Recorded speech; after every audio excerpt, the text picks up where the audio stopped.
Бұрындары гүлдерін, қымбат сыйлықтарын, тіпті түскі ас, кешкі асын Айбол осы хатшы қыз арқылы тапсырыс бергізіп жіберіп отырған.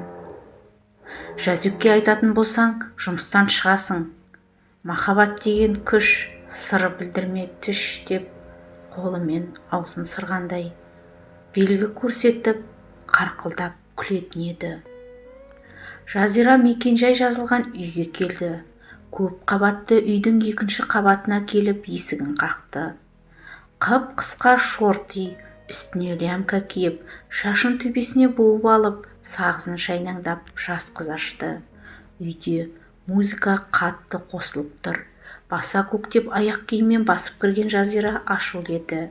Әншейінде шашылған жерде отыра алмай, балаларына айқайлап кететін Айбол мына үйде қалай отыр деп таңданып, өзінен бір шолып шықты.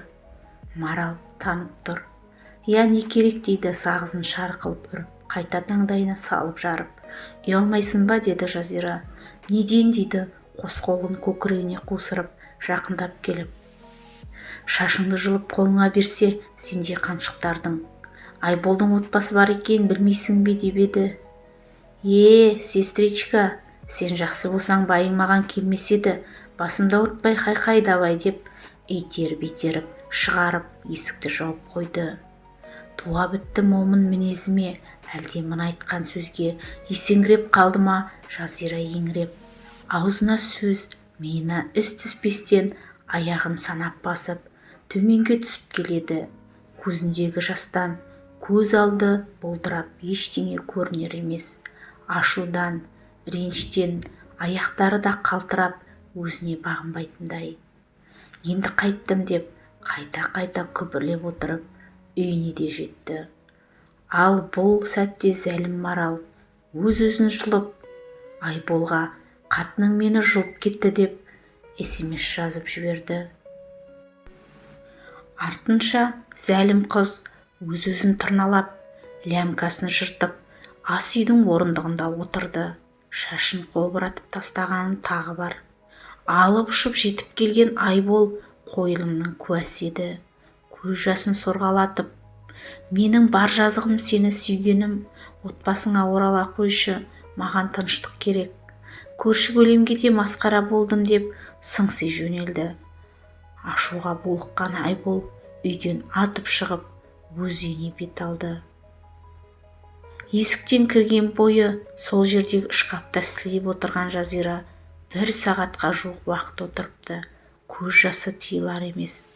Бақытты шақтарын, төзіммен келген сәттерін ойлап отырған. Кенет есікті бар екпінімен жұлқи ашқан Айбол, Маралды неге ұрасың, неге жыласың деп шашынан шап беріп ұстап жұлқылап жатыр. Әкелерінің даусын естіген 3 балапан әке деп жүгіріп шығып, есік аузында сілейіп тұрып қалды. Оларға назар аударып жатқан әкесі жоқ. Ендігәрі жолымнан кесек өлейін деп шығар болсаң, өз қолыммен буындырып өлтіремін. Түсіндің ба? Маралдан да менен де аулақ жүр деп итеріп жіберді. Әке кетпеші деп жылаған үлкен ұлы қолына жабысты. Әкесі өмірге үйреніңдер деп жұлқынып шығып бара жатқанда, 3 баласы 3 жақтан, әкешім тастамашы, әке кетпеші, әке тастама деп қатты жылап қалды. 3 баласын бауырына басып Жазира да еңкілдей жылады. Маралдың діттегені орындалды. Арманы осы еді. Бір жолата көшіп келген Айболды өз дегенімен жүргізіп бастады. Алдымен көлігін сатқызды. Басқасын алайық, неше жыл болды айдағаныңа деп жүріп, сатқызып басқасын алды. Өз атына жазғызды. Жан, не бопты? Менің атымда болсыншы, құрбыларыма мақтанамын ғой деп назданып отырып, айтқанын істетті. Бұл бірінші айырылған дүниесі еді.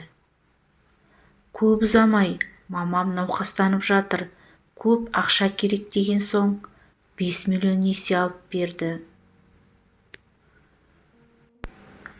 Аты жаман ауру екен, Ресейге барып емдейміз деп Марал кетіп қалды.